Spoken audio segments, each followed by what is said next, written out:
며느리가 막 출산을 마쳤다. 하지만 아기를 보고 난 후 손녀는 갑자기 나를 방 밖으로 끌어냈다. 할머니, 이 아기는 내 동생이 아니에요. 나는 얼어붙었. 왜 그렇게 말하니? 손녀는 말했다. 지난주에 성민 삼촌이 엄마 배를 쓰다듬으면서 자기 아들이라고 불렀어요. 그 순간 나는 얼어붙어 떨면서 아들에게 전화를 걸었다. 이 영상을 보고 계신다면 좋아요를 누르고 채널을 구독해주세요. 그리고 제 복수 이야기가 어디까지 전해졌는지 댓글로 알려주세요. 산부인과에 들어섰다.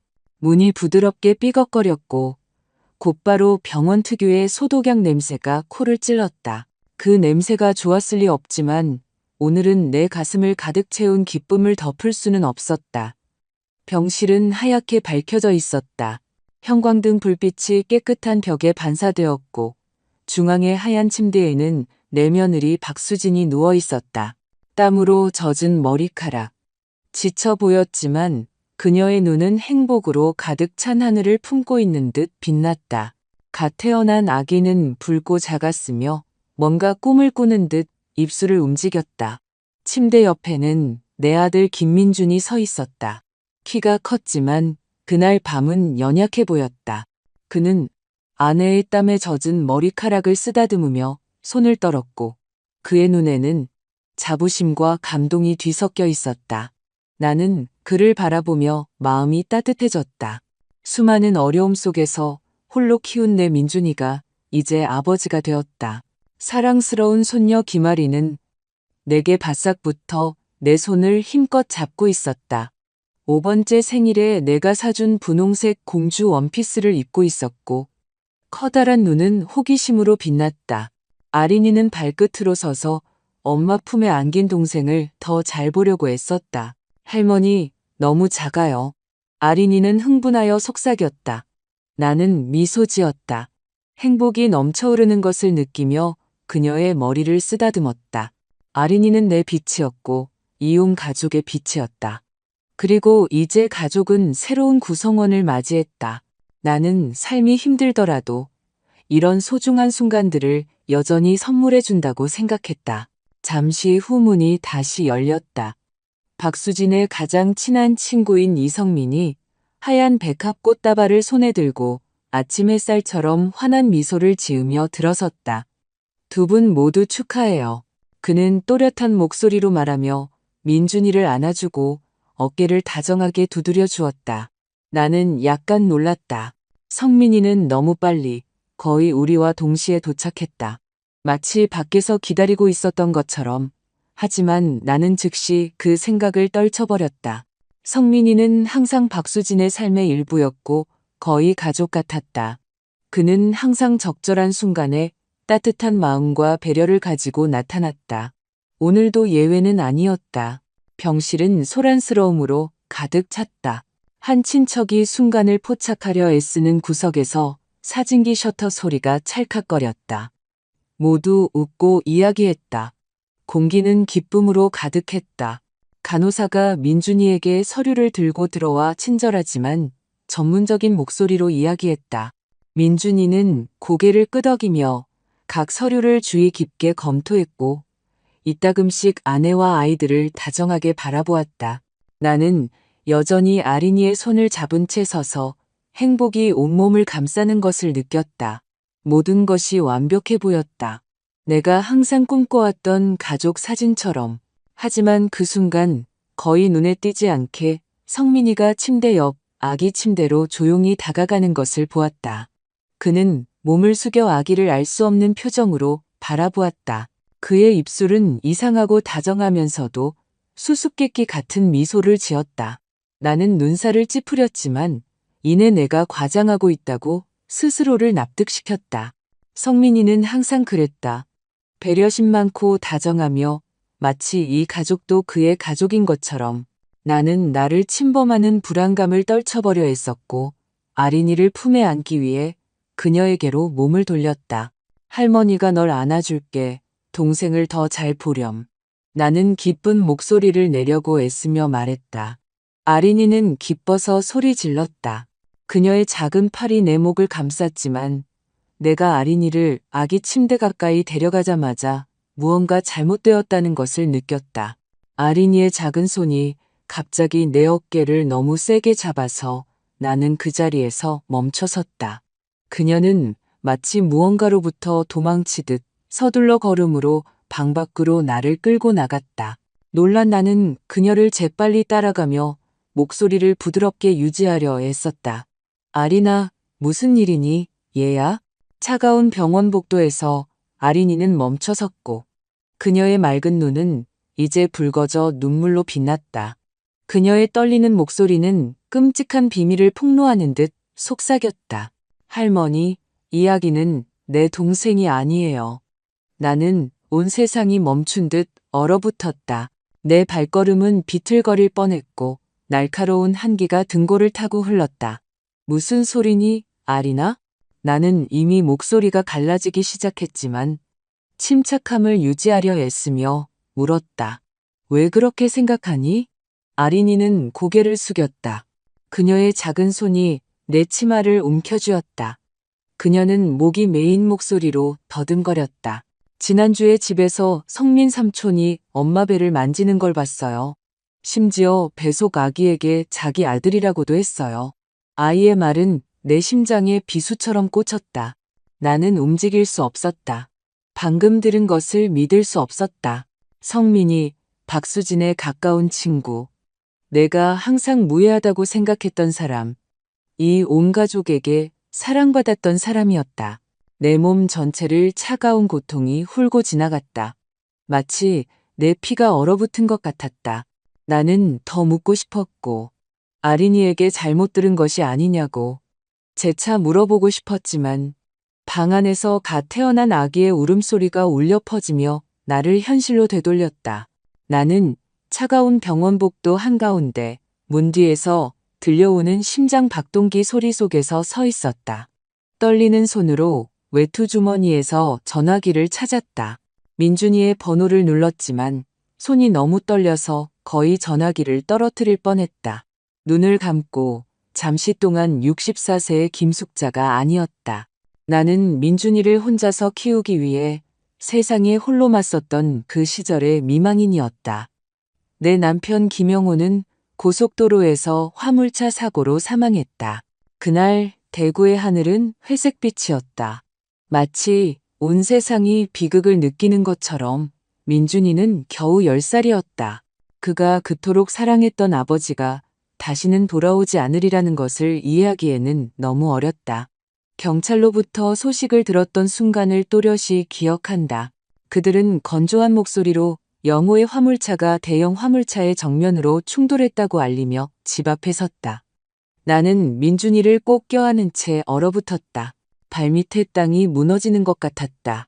그날 밤 아들 앞에서는 울지 않았다. 하지만 그가 잠들었을 때 나는 부엌에 앉아 영호의 낡은 셔츠를 끌어안고 조용히 눈물을 흘렸다. 그때부터 내 삶은 무거운 날들의 연속이었다. 새벽 3시에 일어나 소리 없이 시장으로 나가 채소를 실었다. 그 차가운 아침에 내 손은 떨렸다. 시금치, 감자, 민준이의 공책을 살 수 있는 무엇이든 팔기 위해 잡았다. 비 오는 날에는 삿갓을 쓰고 시장 천막 아래 앉아 무거운 마음으로 사람들을 지켜보곤 했다. 일과를 마치면 근처 하숙집으로 달려가 빨래를 했다. 내 손은 굳은 살로 가득했다. 비눗물에 닿으면 피부에 균열이 피를 흘렸다. 하지만 멈출 수 없었다. 민준이가 등잔불 아래에서 공부하며 집중해서 글자를 쓰는 것을 보는 것만으로도 나에게 힘이 돌아왔다. 엄마, 제가 열심히 공부해서 언젠가 엄마가 더 이상 힘들지 않게 해드릴게요. 그는 작은 목소리로 단호하게 말했다.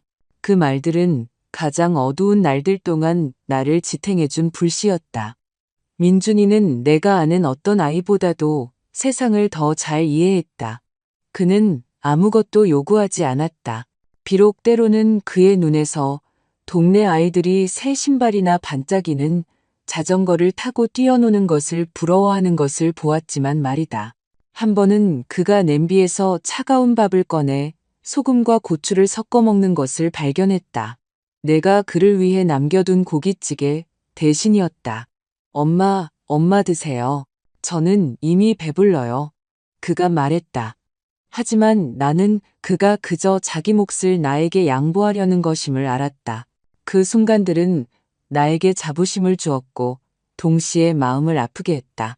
나는 내 모든 삶을 희생해야 할지라도 아들에게 더 나은 미래를 주겠다고 되뇌었다. 세월이 흘러 민준이는 나에게 자랑거리를 안겨주었다. 그는 대학교에 입학하여 전기공학을 공부했고 그 후 대형건설 회사에 안정적인 직장을 얻었다. 완벽한 정장을 입고 굳건한 미소를 지으며 졸업장을 받던 날, 나는 슬픔이 아닌 행복의 눈물을 흘렸다. 그는 약속한 대로 해냈다. 엄마, 이제 쉬세요. 제가 엄마를 돌볼게요. 민준이는 내 손을 꽉 잡으며 말했다. 여러 해 만에 처음으로 나는 편안하게 숨을 쉴 수 있다고 느꼈다. 마치 내 어깨의 짐이 조금 가벼워진 것 같았다. 민준이가 박수진과 결혼하던 날, 서울의 우리 작은 동네는 어느 때보다 환하게 빛났다. 박수진은 아름답고 다정하며 따뜻한 미소와 생기 넘치는 눈을 가진 아가씨였다. 처음 만난 순간부터 그녀가 좋았다. 비록 가끔 그녀가 민준이와 내가 겪었던 어려움을 정말로 이해하는지 궁금했지만 말이다. 결혼식은 작은 교회 마당에서 열렸고 온 동네 사람들이 모여 소박한 선물과 진심 어린 축복을 전했다. 나는 민준이가 사준 파란 원피스를 입고 그곳에 있었다. 내 아들이 아내의 손을 잡는 것을 보며 마음은 기쁨으로 가득했고 약간의 향수를 느꼈다. 아마 나는 아직 우리 가족에게 새로운 구성원이 생기는 것에 익숙해지지 않았을지도 모른다. 결혼식 잔치에 성민이가 나타났다. 그림자처럼 박수진에게 항상 붙어 있었다. 키가 크고 잘생겼으며 빛나는 미소와 너무나 자연스러운 태도가 나에게는 이상하게 느껴졌다. 그들은 너무 가까웠다. 거의 친남매 같았다. 하지만 성민이가 박수진을 바라보는 방식에는 내 호기심을 자극하는 무언가가 있었다. 그는 친척들의 짐을 나르고 음식이 다 떨어지면 상을 채웠으며 심지어 잔치가 거의 끝났을 때는 더 많은 술을 사러 달려나가기도 했다. 걱정 마세요. 성민이는 수진이의 친한 친구예요. 그는 게이예요. 내가 그를 관찰하는 것을 알아챈 한 친척이 속삭였다. 나는 안도하며 고개를 끄덕였다. 내가 너무 과하게 생각하고 있었다. 성민이는 그저 좋은 친구일 뿐이라고 스스로에게 말했다. 결혼 후 민준이와 박수진은 서울에 있는 우리 낡은 2층 집에서 나와 함께 살았다. 그 집은 작았지만 그것을 유지하기 위한 나의 땀과 눈물의 결실이었다. 이제 그 집은 웃음소리와 대화로 가득 찼다. 박수진은 빨리 적응했다. 그녀는 가끔 실수로 양념 그릇을 엎지르기도 했지만 부엌에서 나를 돕곤 했다. 민준이는 일로 바빴지만 매일 밤 퇴근하면 항상 나와 이야기하고 피곤한지 필요한 것은 없는지 물어볼 시간을 찾았다. 그들이 함께 있는 것을 보니 나는 어머니가 꿈꿀 수 있는 모든 것을 가졌다고 느꼈다. 성민이가 더 자주 나타나기 시작했다. 오후에는 그의 환한 미소와 신선한 과일 봉지와 함께 익숙한 문 두드리는 소리가 들렸다. 어머님, 수진 씨와 어머님이 건강하시라고 귤을 가져왔어요. 그는 말했고 귤 봉지를 부엌 식탁에 놓았다. 나는 성민이의 배려에 감사하며 미소 지었다. 한 번은 심지어 내 건강에 좋다고 하며 토종꿀 한 병을 가져오기도 했다. 어머님은 이제 연세가 있으시니 조심하셔야 해요. 성민이는 진심 어린 목소리로 말했다. 나는 그를 바라보며 이런 친구가 있다는 것이 정말 소중하다고 마음속으로 생각했다. 민준이가 야근을 해야 하는 밤에는 나는 종종 거실에 혼자 앉아 박수진에게 방해가 되지 않도록 소리를 낮춰 텔레비전을 보곤 했다. 부엌에서는 그녀와 성민이가 평생 친구처럼 이야기하고 웃는 소리가 들렸다. 성민아, 이제 그만 귀찮게 해. 나 요리하느라 바빠. 박수진은 장난기 어린 목소리로 말했다. 나는 그 장면의 따뜻함을 느끼며 미소 지었다. 성민이는 박수진의 삶과 이 가족의 필수적인 부분이 된 것 같았다. 한 번은 그가 박수진을 위해 사과를 깎으면서 그녀를 끊임없이 웃게 만드는 이야기를 해주는 것을 발견했다. 어머님, 제가 이야기꾼으로서 재능이 있다고 생각하지 않으세요? 성민이는 눈을 빛내며 내게 물었다. 나는 고개를 끄덕이며 웃었다. 넌 사람들을 즐겁게 하는 방법을 아는구나. 나는 대답했다. 민준이도 성민이를 매우 좋아했다. 어떤 밤에는 두 남자가 툇마루에 앉아 맥주를 마시며 축구와 일에 대해 이야기했다. 한 번은 성민이가 민준이와 함께 어울려 놀다가 완전히 취해서 돌아왔던 것을 기억한다. 내 아들은 그를 부축해 들어와 거실 소파에 재웠다. 그날 밤 나는 그에게 레모네이드 한 잔을 만들어 탁자에 놓았다. 그는 고개를 들고 중얼거렸다. 어머님, 정말 좋으신 분이세요. 감사합니다. 나는 그저 미소 짓고 그의 어깨를 부드럽게 두드려 주었다. 그 순간 나는 성민이가 박수진의 믿음직한 친구이자 가까운 동반자이며 완전히 무해한 사람이라고 더욱 확신했다.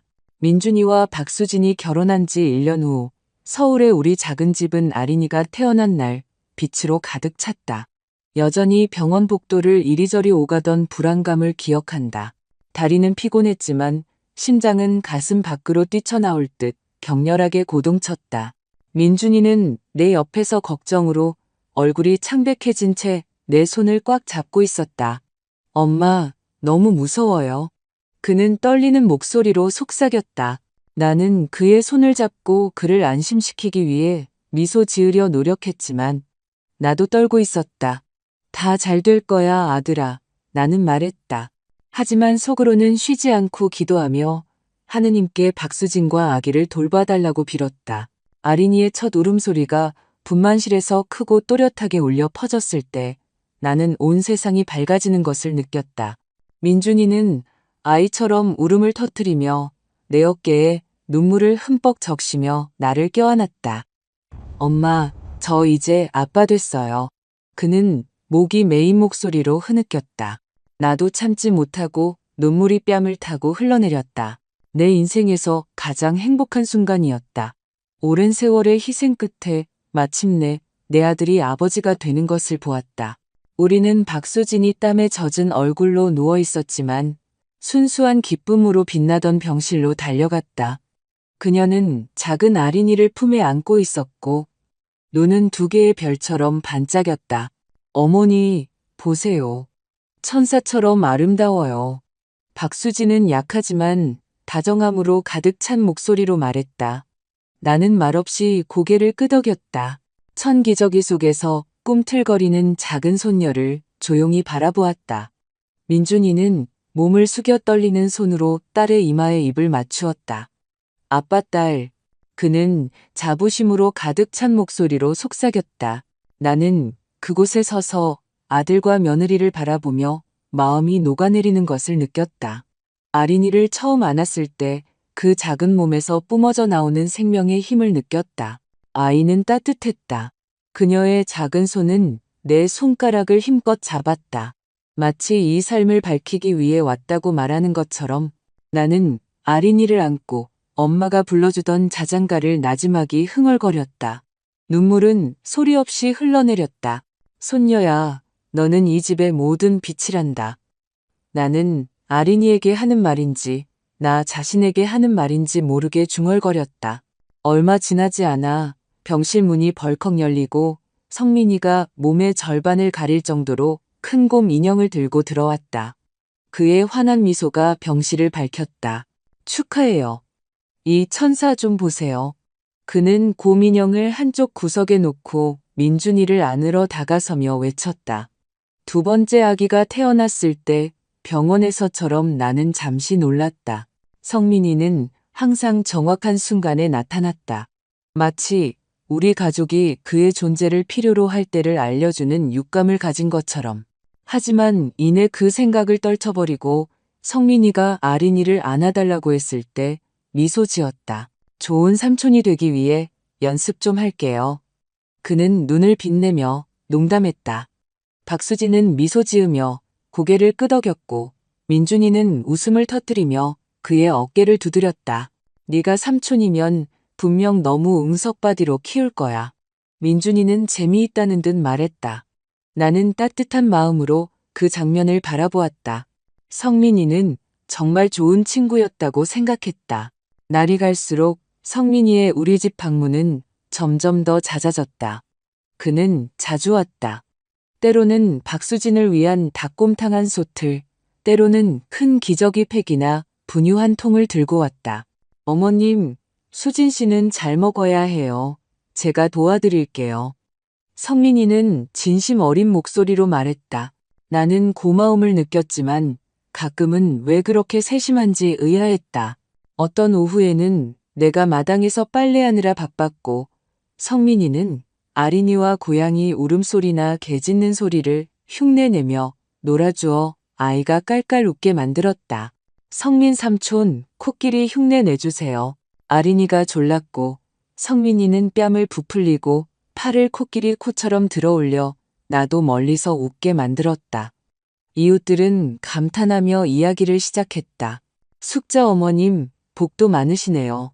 가족처럼 돌봐주고 아린이를 자기 아이처럼 사랑하는 성민이가 있어서 말이에요. 이웃 박 여사님이 내가 시장에 채소를 들고 가는 동안 말했다. 나는 그저 미소 지으며 고개를 끄덕였다. 마음속으로는 민준이가 며칠 동안 출장으로 자리를 비울 때 성민이 같은 사람이 곁에 있다는 것에 감사했다.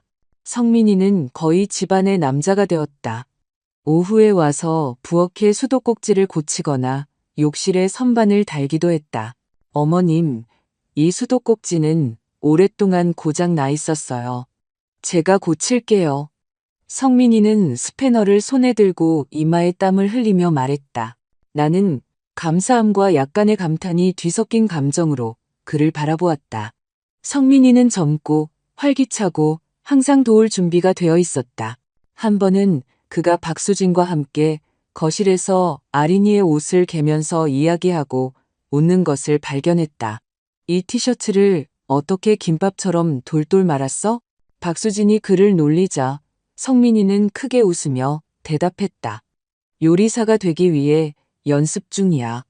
나는 문에 서서 그 평화로운 장면을 바라보았다. 그들은 남매처럼 지냈고 박수진에게 성민이 같은 친구가 있다는 것이 얼마나 다행인지 스스로에게 되뇌었다. 어느 날 밤, 거센 폭풍으로 동네 전체가 정전되었다. 나는 부엌에서 양초를 찾고 있었다. 그때 문을 두드리는 다급한 소리가 들렸다. 성민이는 큰 양초 하나와 아직 따뜻한 빵 몇 조각을 들고 흠뻑 젖은 채 나타났다. 어머님, 혹시 배고프실까봐 걱정돼서 빵을 가져왔어요. 그는 또렷한 목소리로 말했다. 나는 그의 배려에 감동하여 그에게 수건을 건네주었다. 우리는 양초 불빛 아래서 저녁을 먹었다. 아린이는 그의 무릎에 앉아 유치원에서 있었던 일을 신나게 이야기했다. 성민 삼촌, 오늘 제가 엄청 큰 고양이를 그렸어요. 아이는 자랑했고 성민이는 눈을 크게 뜨고 놀란 척했다. 정말? 다음엔 그 그림 꼭 봐야겠다. 박수진은 웃었고 나는 그곳에 앉아 희미한 양초 불빛 아래에서도 완전한 가족의 따뜻함을 느꼈다. 성민이의 존재는 점차 이 집의 필수적인 부분이 되었다. 그는 비공식적인 가족 구성원 같았다. 때로는 친척들보다 더 세심했다. 한 번은 내가 너무 오랫동안 빨래를 개다가 허리가 아팠을 때 성민이가 말없이 마사지 오일 한 병을 들고 나타났다. 이거 써보세요. 어머님, 약국에서 샀는데 정말 좋아요. 그는 말했고 내가 고맙다는 말을 하기도 전에 몸을 돌려나갔다. 그런 행동들 덕분에 나는 그를 더욱 좋아하게 되었고 그를 두 번째 아들처럼 생각하기 시작했다. 아린이는 눈 깜짝할 새에 자랐다. 그녀의 눈은 빛났고 새벽 첫 햇살처럼 환한 미소를 지었다. 그녀를 볼 때마다 집이 생명력으로 가득 차는 것을 느꼈다. 할머니, 공주 이야기 들려주세요. 그녀는 종종 졸랐고 나는 앉아서 그녀를 무릎에 안고 예전에 민준이에게 들려주었던 똑같은 이야기들을 들려주곤 했다. 아린이를 바라볼 때마다 나는 순종적이고 희망에 가득 찼던 어린 민준이의 모습을 보았다. 이 작은 가족이 정말로 새로운 장을 시작했다고 조용히 생각했다. 아기의 울음소리, 친구들의 웃음소리, 깨지지 않을 것 같은 행복이 있었다. 아린이가 5살이 되던 해 우리 집은 다시 빛으로 가득 찼다. 맑은 하늘 때문만이 아니라 새로운 구성원을 기다리는 기쁨 때문이었다.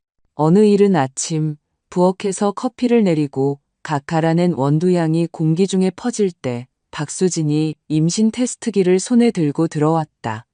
수줍게 그것을 내게 보여주었다. 눈은 촉촉했고 입술은 강렬한 감정을 억누르려는 듯 굳게 다물려 있었다. 아래를 내려다보니 2개의 붉은 선이 또렷이 보였고 내 심장은 기쁨으로 뛰기 시작했다. 수진아, 너 정말 임신했니? 나는 감격에 떨리는 목소리로 물었다. 그녀는 눈물을 흘리며 고개를 끄덕였고 나를 껴안으러 달려들었다. 어머니, 너무 행복해요. 그녀는 속삭였다. 나도 참지 못했다. 나는 그녀를 힘껏 껴안았고 온 세상이 우리 가족에게 미소 짓는 것 같았다. 나는 그녀의 손을 놓지 않고 내 옆에 앉혔다.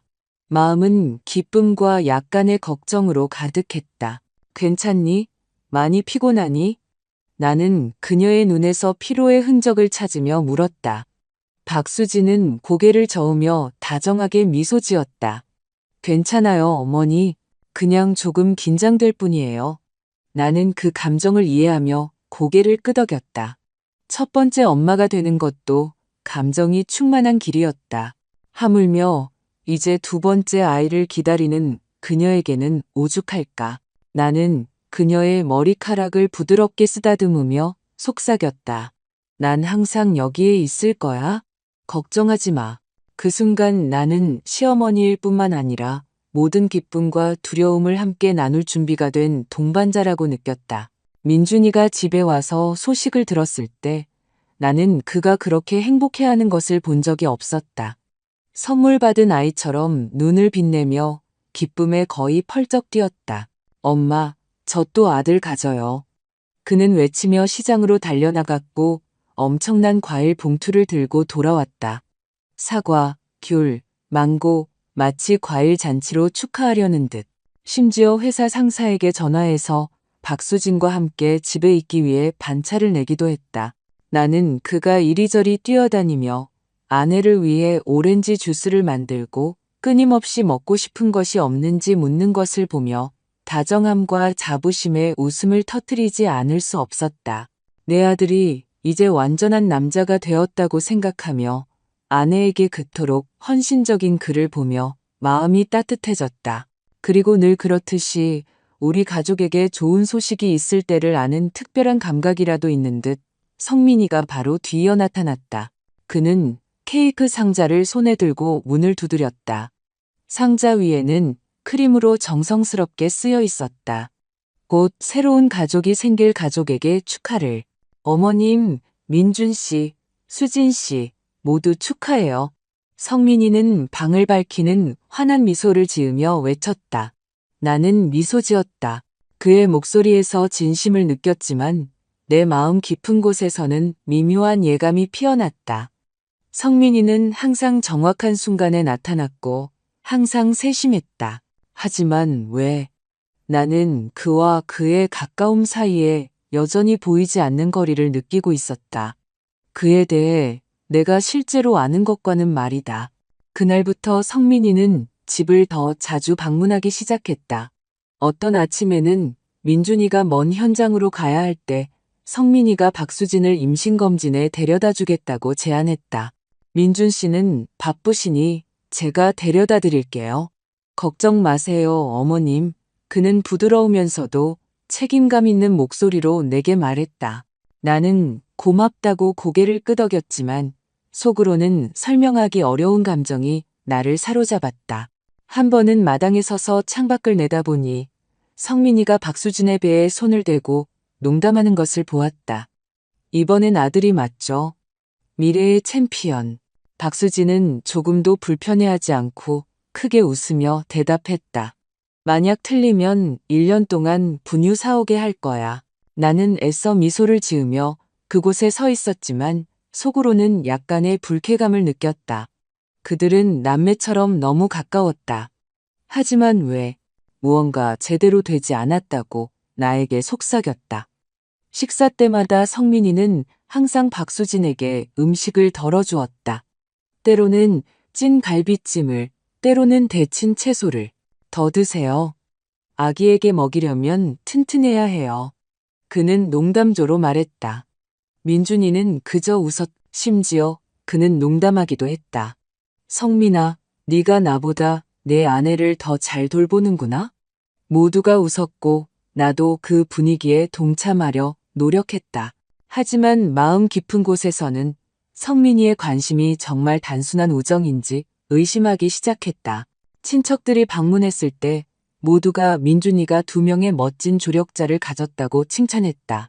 항상 그곳에 있는 어머니인 나, 그리고 아내의 친구인 성민이 항상 도울 준비가 되어 있는 사람.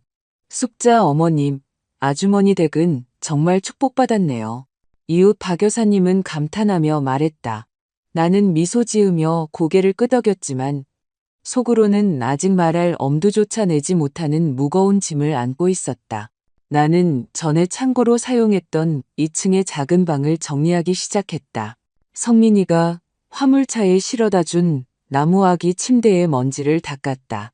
어머님, 이 아기 침대는 아주 튼튼해요. 아기에게 가져다 드릴게요. 성민이는 눈을 빛내며 아기 침대를 건네주었다. 나는 고맙다고 말했다. 하지만 방에 혼자 남아 새로 산 하얀 커튼을 달면서 이상한 우울감에 사로잡혔다. 이 방, 이 아기 침대, 모든 것이 새로운 생명을 위해 준비되었다. 하지만 왜 나는 완전히 평온함을 느낄 수 없었을까? 아린이는 반대로 언니 역할에 행복해했다. 그녀는 낡은 인형을 들고 하루 종일 기저귀를 갈고 우유를 먹이는 척했고 심지어 아기를 안는 방법을 가르쳐달라고 졸랐다. 할머니, 아기가 울지 않게 어떻게 안아요? 그녀는 크고 빛나는 눈으로 물었다. 나는 그녀 옆에 앉아 인형의 머리를 지탱하는 방법, 등을 부드럽게 두드리는 방법을 보여주었다. 마음은 다정함과 약간의 향수로 가득했다. 넌 멋진 언니가 될 거야. 나는 그녀의 머리카락을 쓰다듬으며 말했다. 오후에는 성민이가 그녀를 근처 공원에 데려가곤 했다. 그녀에게 자전거 타는 법을 가르치거나 그네를 밀어주었다. 성민 삼촌, 더 높이. 아린이는 깔깔 웃으며 소리 질렀다. 나는 멀리서 그들을 지켜보았다. 그가 내 손녀에게 그토록 많은 기쁨을 주는 것에 감사했지만 아린이와 함께 노는 그를 볼 때마다 한 가지 질문이 다시 머릿속을 맴돌았다. 성민이는 왜 우리 가족에게 그렇게 많은 시간을 할애했을까? 그날 밤 온 가족이 마루에 모여 희미한 달빛 아래서 따뜻한 차를 마셨다. 민준이는 자랑스러운 목소리로 박수진의 어깨를 감싸 안았다. 우리 가족, 곧 넷이 될 거예요, 엄마. 박수진은 미소 지었다. 남편에게 몸을 기댔고 아린이는 내 무릎에 앉아 인형을 안고 상상하는 동생에 대해 제잘거렸다.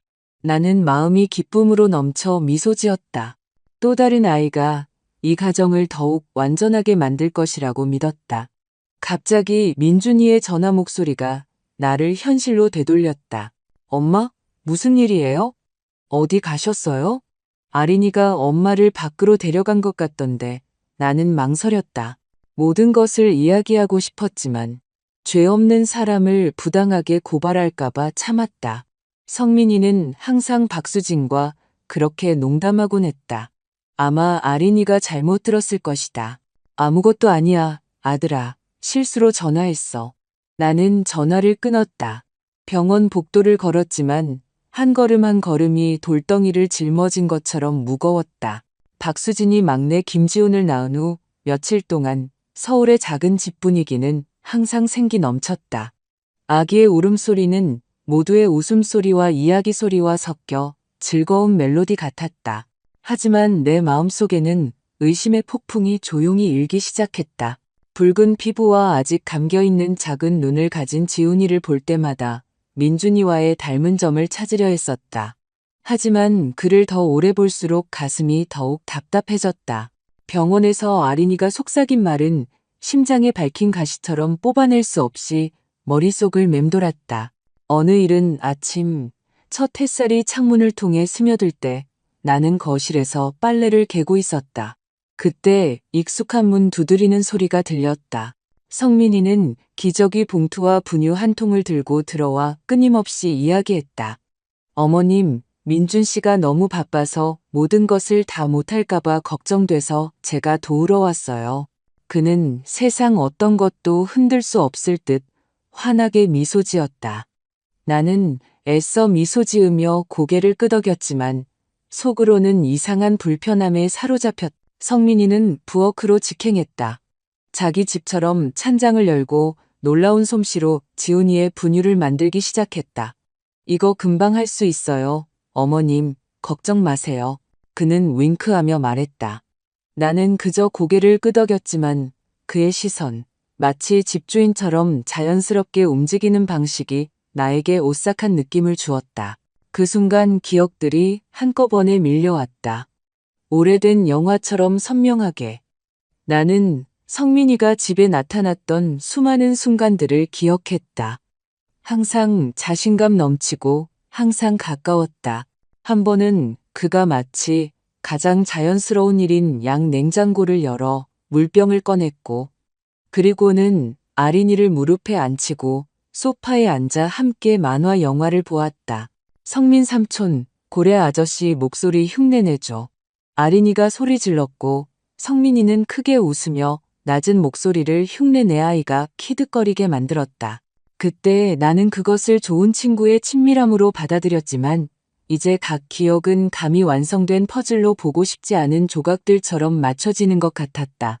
몇 년 전 어느 날 오후 내가 마당에서 빨래를 널고 있을 때 부엌에서 아린이의 웃음소리가 들렸다. 궁금해서 창밖을 내다보니 성민이가 박수진의 스카프를 머리에 쓰고 박수진 아가씨인 척하며 아린이를 웃기는 것을 보았다. 박수진은 옆에서 웃으며 고개를 저었다. 네가 연극을 했으면 분명 유명해졌을 거야, 성민아. 아린이는 성민이의 다리에 매달려 빛나는 작은 눈으로 그를 바라보며 순진하게 말했다. 삼촌, 아빠랑 너무 닮았어요. 그때는 그저 아이들이 사랑스러운 말을 한다고 생각하며 미소 지었지만 이제 그 말들은 칼처럼 나를 꿰뚫었다. 민준이와 닮았다고?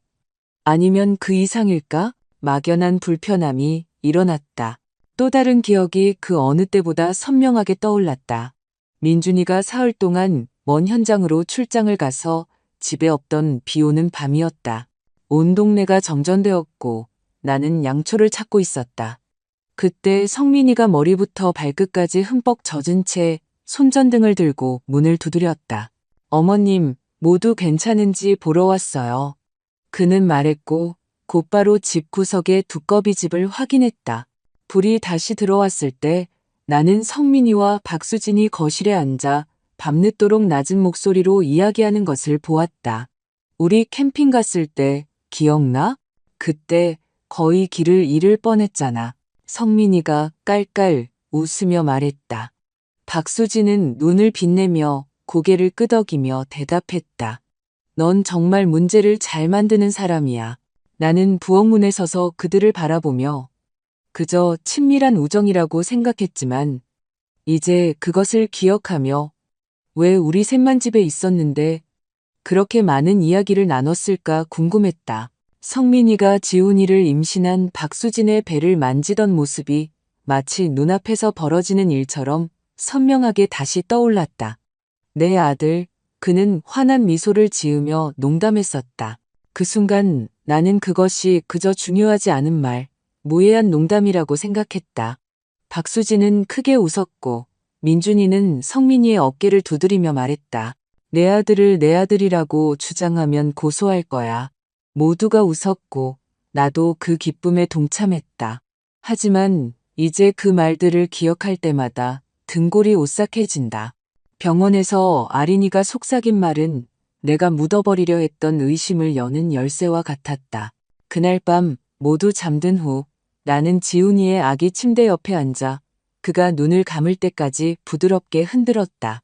희미한 달빛이 창문을 통해 스며들어 그의 작은 얼굴을 비추었다. 나는 그를 자세히 보기 위해 몸을 숙였다. 민준이의 특징을 찾으려 했다. 그의 따뜻한 갈색 눈, 고든 코, 또는 내 아들에게서 항상 알아보던 미소. 하지만 그를 더 오래 볼수록 이상한 점을 더 많이 발견했다. 높은 콧대, 눈꼬리의 미묘한 경사. 어떻게 그가 성민이와 그렇게 닮을 수 있을까? 나는 움직일 수 없었다. 아기 침대 가장자리를 꽉 쥐었다. 심장이 가슴을 짓누르는 것 같았다. 안 돼. 나는 그 생각을 떨쳐버리려 되뇌었다. 하지만 과거의 모든 조각들, 성민이가 나타났던 순간들, 박수진과의 너무나도 가까웠던 순간들이 맞춰지기 시작했고 내가 마주하고 싶지 않은 끔찍한 그림을 형성했다. 어느 주말 오후 우리 작은 집은 따뜻한 노란 불빛으로 가득 찼다. 우리는 모두 거실에 모여 있었다. 분위기는 더할 나위 없이 즐거워 보였다. 민준이는 서툴지만 행복하게 지훈이를 안고 있었다. 아기는 평화롭게 잠들어 있었고 꿈을 꾸는 듯 입술을 움직였다. 박수진은 상을 치우러 이리저리 오갔고 접시 소리는 나와 함께 보드게임을 하던 아린이의 맑은 웃음소리와 섞였다. 할머니, 제가 이겼어요. 내 말보다 자기의 녹색 말이 앞서가자 아이는 턱을 치켜들고 자랑스럽게 외쳤다. 나는 미소 지으며 그녀의 머리카락을 쓰다듬었다. 속으로는 어두운 물결이 조용히 일렁였지만 그 행복한 순간을 즐기려 애썼다.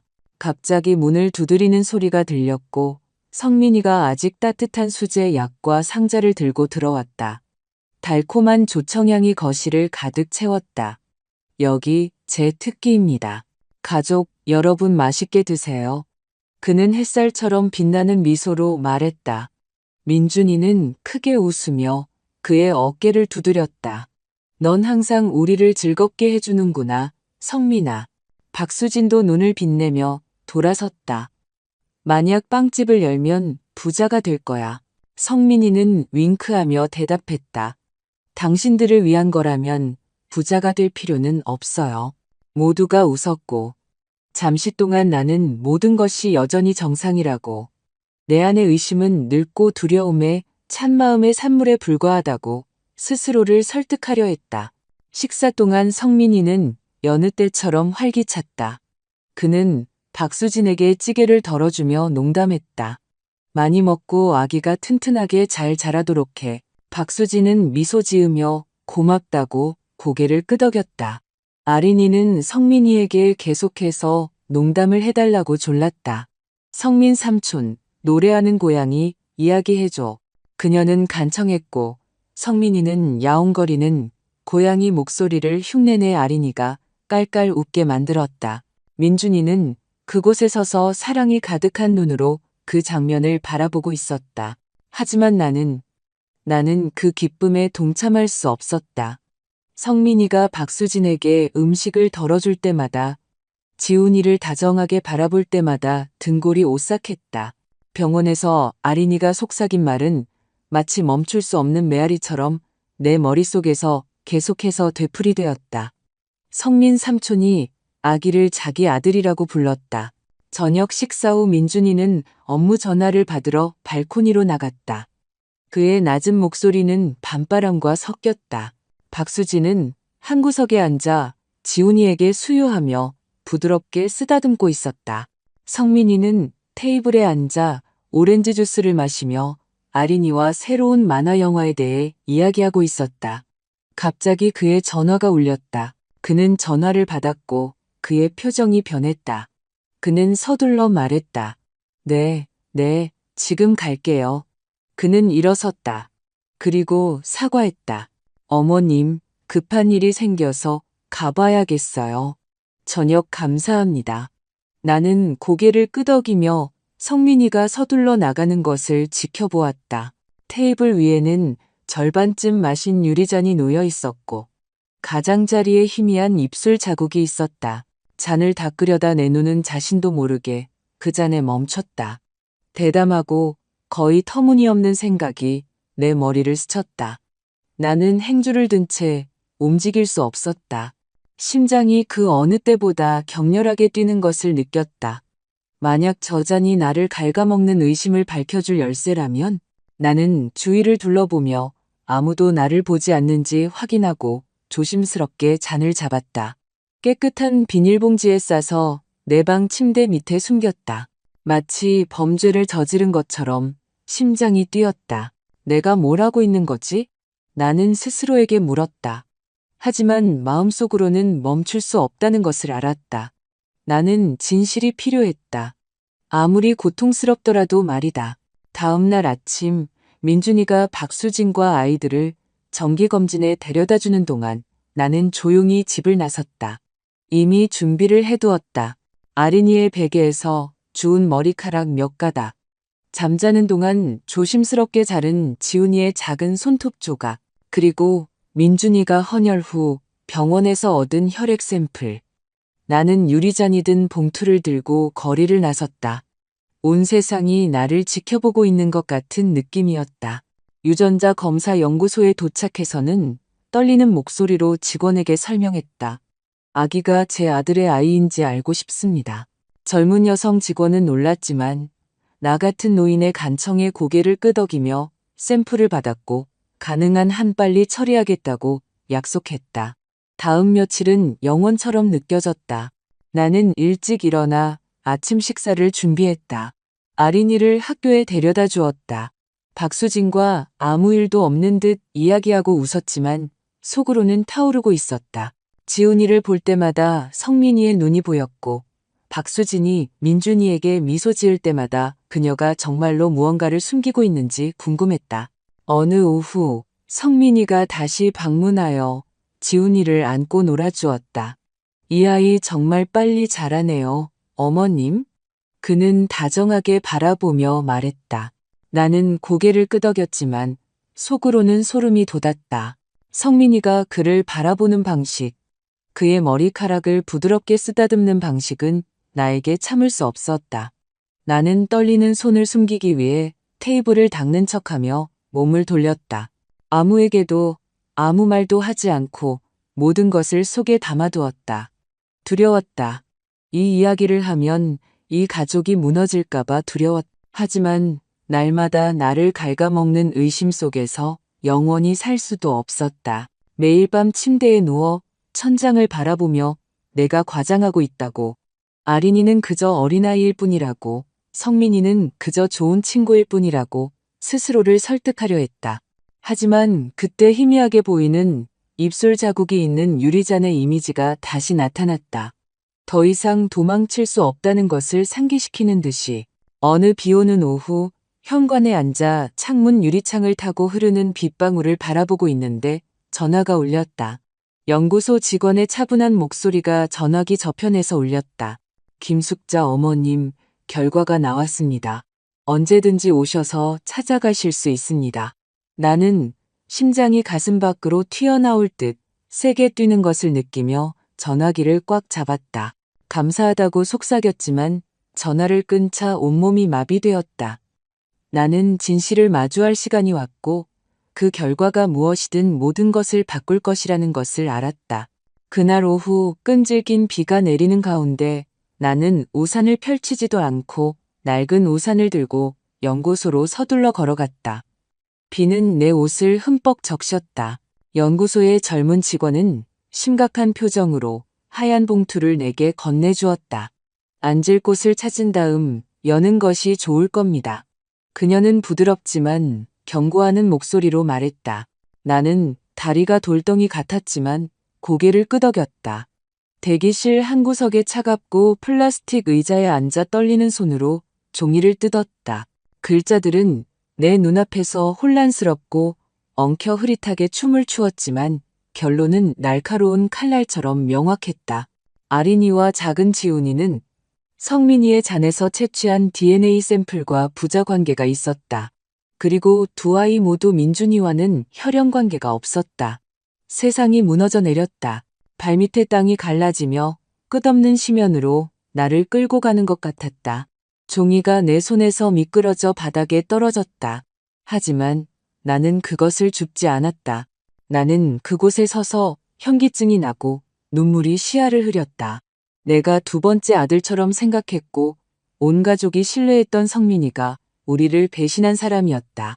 그리고 내가 사랑하는 며느리 박수진은 나에게 파괴적인 비밀을 숨기고 있었다. 아린이, 지훈이, 내 목숨보다 사랑했던 손주들이 민준이의 아이들이 아니었다. 나는 가슴을 부여잡았다. 심장이 찢어지는 것 같았다. 심장 박동 하나하나가 마지막인 것처럼 아팠다. 그날 밤 집에 도착했을 때 아무 일도 없었던 것처럼 침착한 표정을 유지하려 애썼다. 박수진은 희미한 램프 불빛 아래서 지훈이를 부드럽게 흔들며 안아주고 있었다. 민준이는 아기 침대의 난간을 조절하며 나사를 더 사야겠다고 중얼거렸다. 나는 문에 서서 그들을 지켜보았다. 내 입술이 그려지기를 거부하는 미소를 억지로 지었다. 어머니, 저녁 드셨어요? 부엌에 접시 놓아뒀어요. 박수진은 늘 그랬듯 다정한 목소리로 말했다. 나는 그녀의 시선을 피하며 고개를 끄덕였다. 그녀의 눈을 1초라도 더 마주치면 모든 진실을 소리쳐버릴까봐 두려웠다. 테이블에서 아린이는 학교에서 있었던 일을 종소리처럼 맑은 목소리로 즐겁게 이야기했다. 선생님이 내 동생이 아빠보다 성민 삼촌을 더 닮았다고 했어요, 할머니. 그녀는 눈을 빛내며 말했다. 그녀의 말은 날카로운 바늘처럼 내 심장을 꿰뚫었다. 목에 무언가가 걸린 것 같았고 입안의 밥은 쓰게 변해 삼킬 수 없었다. 민준이는 크게 웃으며 그녀의 머리를 쓰다듬었다. 이 아이 말이야. 선생님은 그냥 농담한 거야. 하지만 박수진은 나는 그녀가 얼어붙어 눈에 순간적인 공황이 스치는 것을 보았고 재빨리 시선을 돌렸다. 나는 젓가락을 힘껏 쥐고 평정심을 잃지 않기 위해 깊이 숨을 쉬었다. 아린이의 순진한 말은 자신도 모르게 내 의심의 외침을 확인시켜주는 또 다른 비수였다. 다음 날 아침 나는 집 근처 작은 카페에서 박수진을 만났다. 아무도 우리의 대화를 들을 수 없는 구석진 곳을 택했다. 그녀가 도착했을 때 나는 하얀 봉투를 테이블 위에 놓았다. 내 손이 너무 떨려서 커피가 조금 쏟아졌다. 수진아, 너와 이야기할 것이 있어. 나는 낮지만 단호한 목소리로 말했다. 그녀는 봉투를 바라보았다.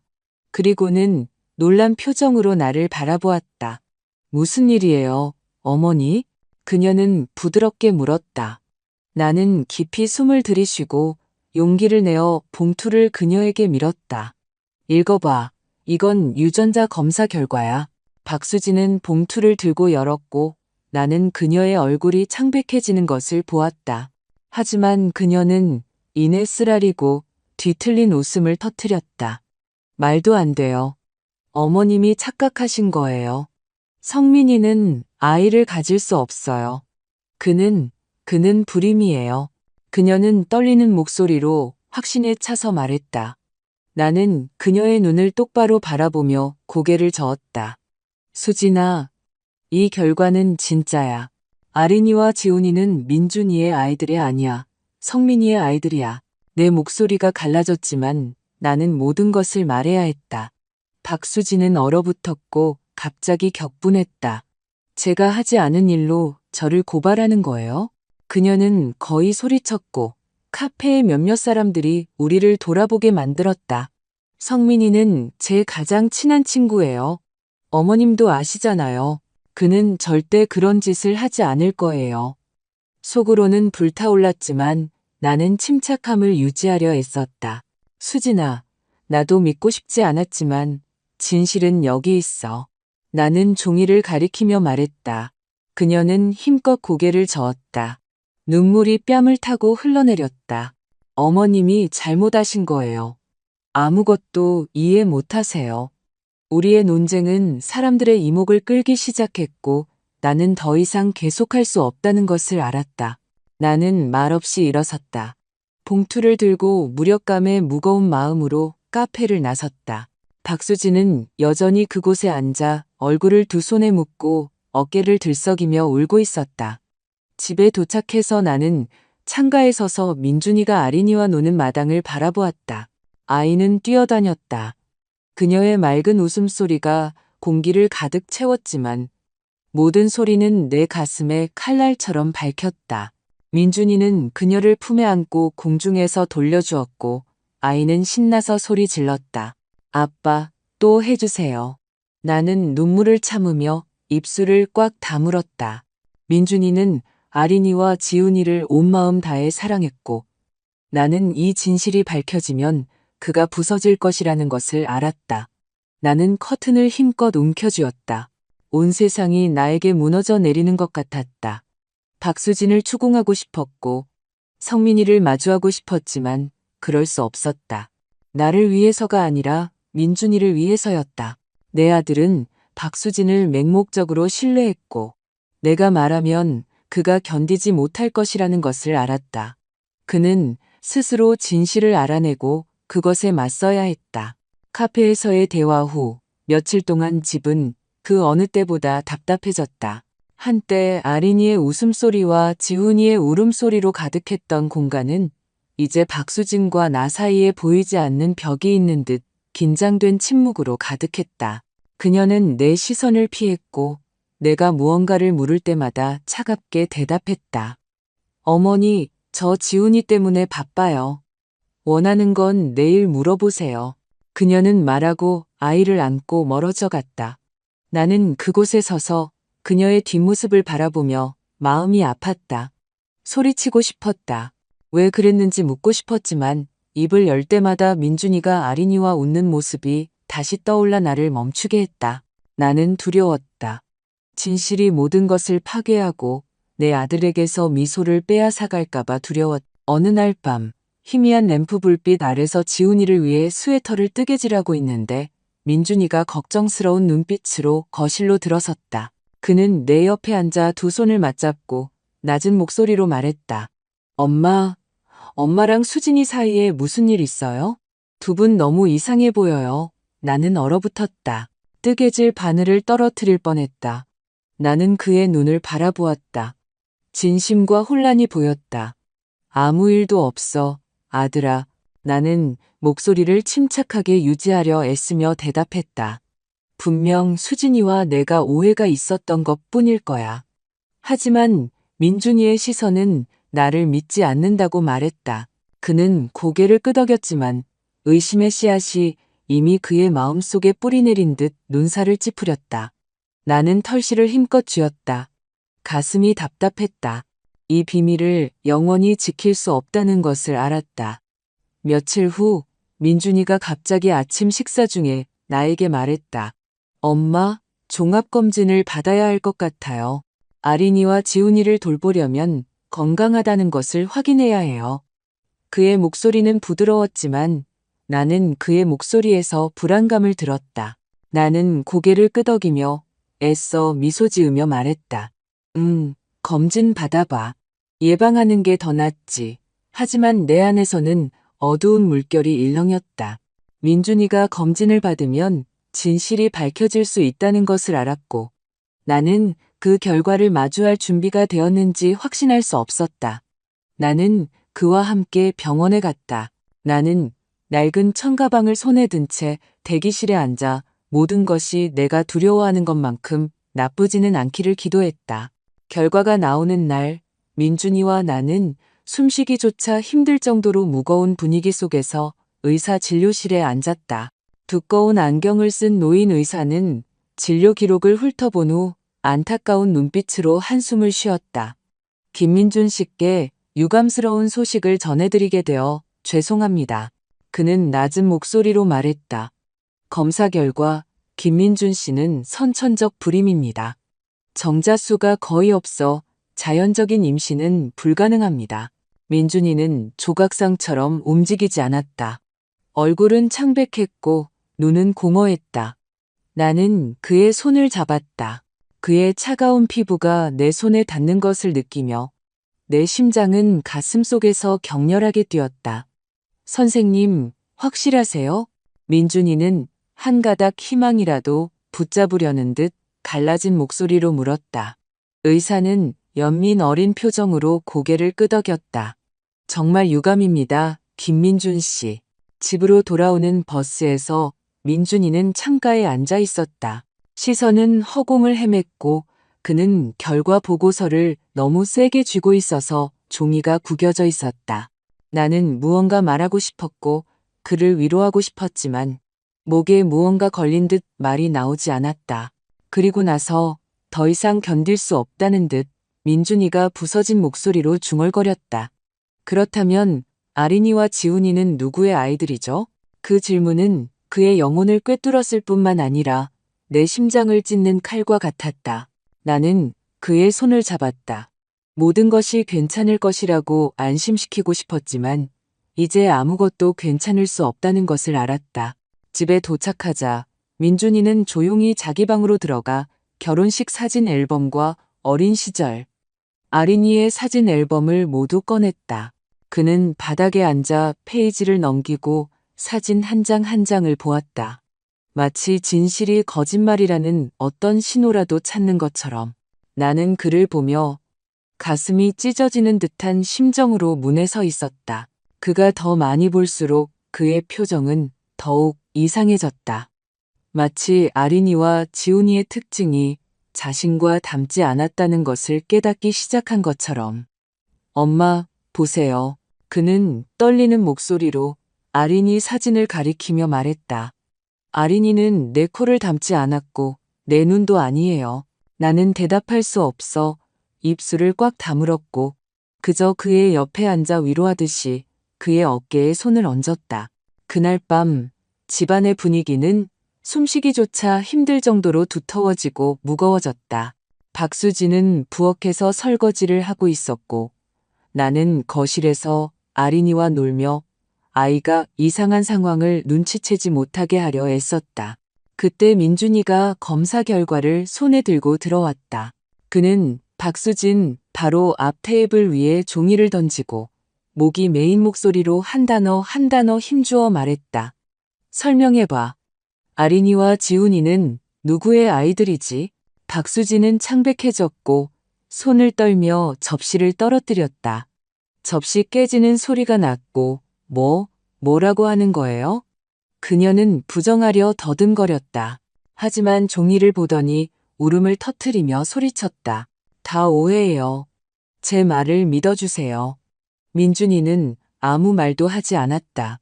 그저 얼어붙은 듯 무섭도록 차가운 눈빛으로 서 있었다. 나는 내 아들이 그렇게 슬픔과 분노로 가득 찬 낯선 사람처럼 변한 것을 본 적이 없었다.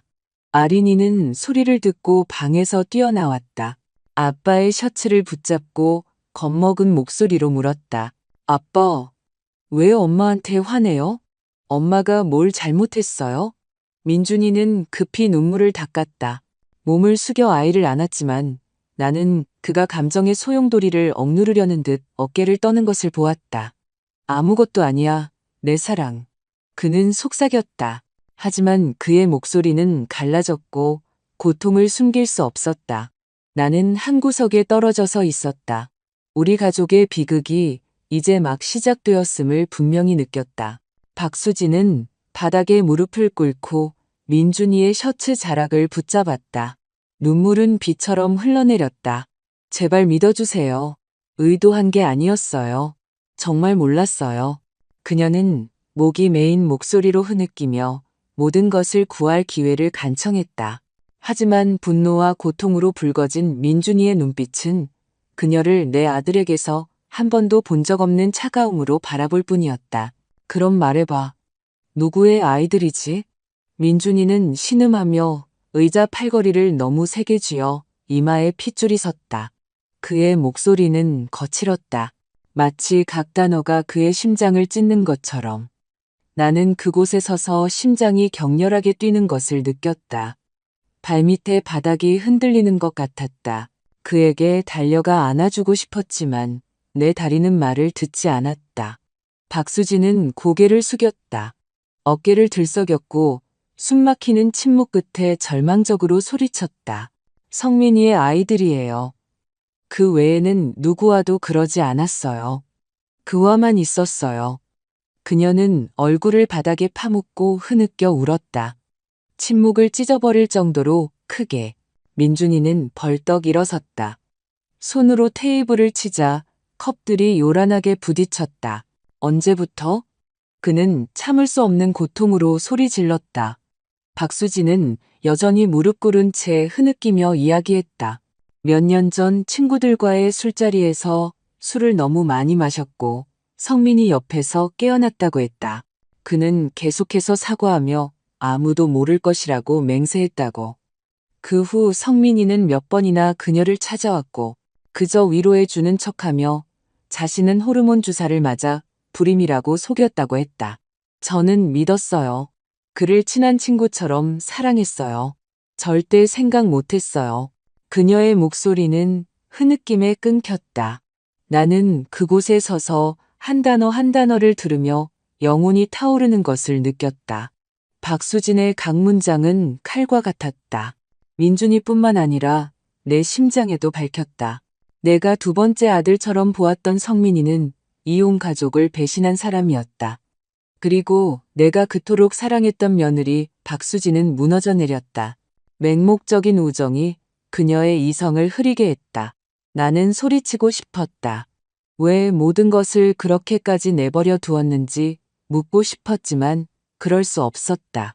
나는 그저 서서 주먹을 꽉 쥐었다. 온 세상이 무너져 내리는 것 같았다. 민준이는 쓰라린 웃음을 터뜨렸다.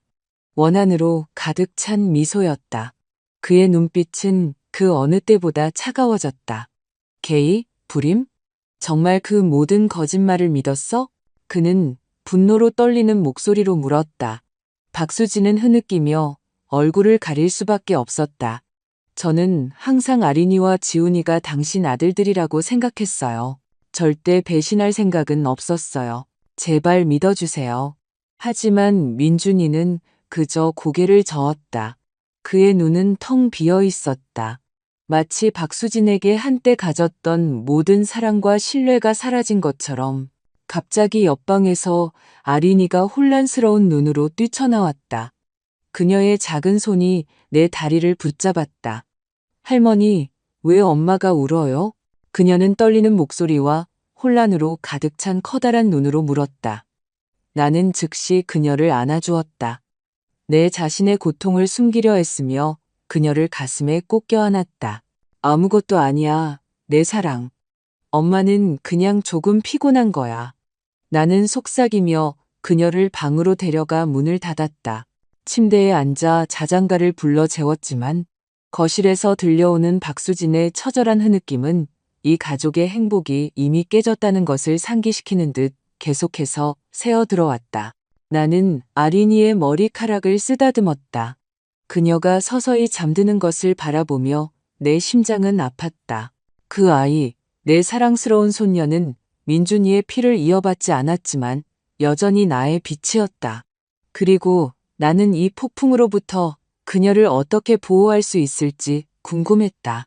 새벽녘 희미한 달빛이 창문을 통해 들어올 때 민준이와 박수진의 방에서 소리가 들렸다. 나는 복도로 나가 민준이가 짐을 꾸리는 것을 보았다. 각 움직임은 단호했지만 고통으로 가득했다. 방문이 쾅 닫혔고 박수진은 뒤따라 달려와 남편의 손을 붙잡았다. 민준아, 저를 내쫓지 마세요. 우리를 떠나지 마세요. 아린이를 위해서라도, 지훈이를 위해서라도요. 그녀는 눈물에 젖어 애원했다. 하지만 민준이는 그녀를 거칠게 뿌리쳤다. 그의 목소리는 차가웠다. 다시는 그들을 내 아들이라고 부르지 마. 이제 이 집에서 나가. 그의 목소리는 칼처럼 날카롭게 울려 퍼졌다. 모든 희망을 뿌리째 잘라버리는 듯했다. 박수진은 복도 한가운데에 쓰러졌다. 목구멍에서 흐느낌이 터져 나왔고 민준이는 문을 쾅 닫았고 그의 무거운 발걸음은 밤의 고요함 속에서 울려 퍼졌다. 그 운명적인 밤으로부터 몇 주 후 나는 서울 시내 가정법원 문 앞에 서 있었다. 안의 분위기는 차가웠다. 오래된 종이, 냄새가 돌바닥에 발걸음이 마르는 소리와 섞였다. 나는 민준이 옆에 앉았다. 내 아들로부터 뿜어져 나오는 긴장감을 느꼈다. 그는 꼿꼿이 서서 두 손을 깍지 낀 채 시선을 바닥에 고정하고 있었다. 마치 아무도 마주하고 싶지 않은 듯. 법정 반대편에는 박수진이 지훈이를 품에 안고 있었다. 그녀의 얼굴은 초췌했고 지쳐 있었으며 밤새도록 울었던 듯 눈은 붉었다. 아린이는 멀리 떨어진 친척 옆 마지막 줄에 앉아 있었다. 맑은 눈은 슬픔으로 가득했고 무슨 일이 일어나고 있는지 이해하려는 듯 주위를 둘러보고 있었다. 나는 그녀를 바라보며 마음이 찢어지는 듯 했다. 내 작은 빛인 아린이는 이런 고통을 겪을 자격이 없었다. 심리가 시작되었고 민준이의 변호사가 일어섰다. 그의 목소리는 맑고 차분했다. 제 의뢰인인 김민준 씨는 이혼을 요청합니다. 어떠한 재산도 요구하지 않을 것이며 두 아이, 아린이와 지훈이의 양육권 전체를 박수진 씨에게 양도할 의사가 있습니다. 그 말들은 내 심장에 망치질하듯 건조하게 울려 퍼졌다. 나는 민준이를 흘끗 보았다. 그의 손이 다리 위에서 떨리는 것을 보았다. 그는 고개를 숙이고 침묵했지만 나는 그의 내면에서 고통의 폭풍이 휘몰아치고 있음을 알았다. 박수진은 울음을 터뜨렸다. 그녀의 흐느낌이 조용한 방에 울려 퍼졌다. 그녀는 민준이를 올려다보며 애원하는 목소리로 말했다. 민준아, 적어도 아린이는 데리고 있어줘요. 아린이는 당신을 누구보다 사랑해요. 버릴 수 없어요. 그녀의 말은 공기를 찢어버렸고 나는 민준이가 감정의 파도를 억누르려는 듯 주먹을 꽉 쥐는 것을 보았다. 하지만 그는 고개를 들지 않았다. 대답하지 않았다. 그저 조각상처럼 미동도 없이 서 있었다. 나는 손을 뻗어 내 아들의 어깨를 만져주고 모든 것이 괜찮을 것이라고 말해주고 싶었다. 하지만 아무것도 그의 고통을 가라앉힐 수 없다는 것을 알았다. 그 순간 판사의 망치 소리가 건조하고 단호하게 울려 퍼졌고 민준이와 박수진의 결혼이 해소되었음을 선언했다. 모든 것이 너무 빨리 지나가서 나는 채 받아들일 시간도 없었다. 박수진은 지훈이를 품에 안고 붉어진 눈으로 흐느낌에 몸을 들썩이며 비틀거리며 방을 나섰다. 나는 그녀를 바라보았다. 분노와 연민 사이에서 마음이 갈라졌다. 박수진이 민준이를 배신했고 이 가족을 배신했지만 나는 그녀를 완전히 미워할 수 없었다. 그녀는 아린이와 지훈이의 어머니였다. 내 목숨보다 사랑했던 아이들의 어머니였다. 하지만 이제 모든 것은 고칠 수 없는 산산조각난 파편일 뿐이었다. 민준이는 일어섰다. 모든 것에서 도망치듯 서둘러 방을 나섰다. 나는 무거운 마음으로 서둘러 그를 뒤따랐다. 그때 우리 뒤에서 아이의 작은 목소리가 들렸다. 아빠. 나는 돌아서서 아린이가 친척의 손을 놓고 그에게 달려와 그의 다리를 붙잡는 것을 보았다. 눈물이 그녀의 얼굴을 타고 흘러내렸고 그녀의 작은 손은 그의 바지를 힘껏 붙잡았다. 아빠랑 집에 가고 싶어요. 그녀는 떨리는 목소리로 흐느꼈다. 민준이는 얼어붙었다. 크고 강인했던 그의 온몸이 굳어버린 듯했다. 나는 그의 어깨가 떨리는 것을 보았다. 눈은 붉어졌지만 그는 여전히 자신을 억누르려 애썼다. 딸에게 약한 모습을 보이고 싶지 않았던 것이다. 격렬한 내적 갈등 끝에 민준이는 천천히 몸을 숙였다. 아린이의 맑은 눈을 깊이 바라보았다. 아린아, 아가. 그는 목이 메인 목소리로 중얼거렸다. 진실이 밝혀진 이후 처음으로 그의 뺨에 눈물이 흐르는 것을 보았다.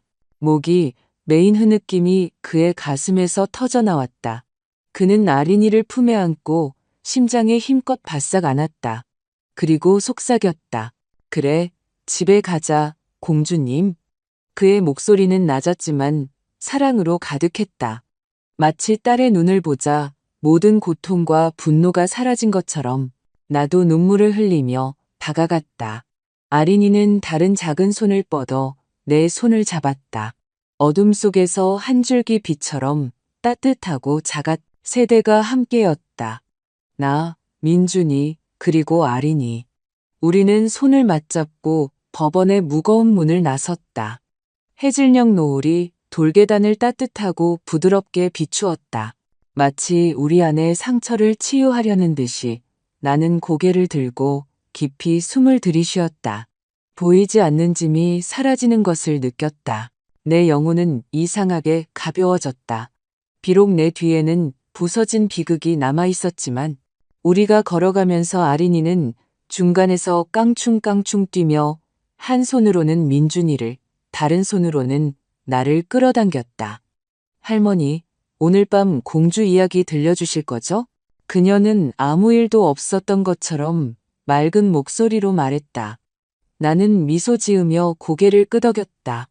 가슴에는 여전히 고통이 느껴졌지만 민준이는 아린이를 바라보았다.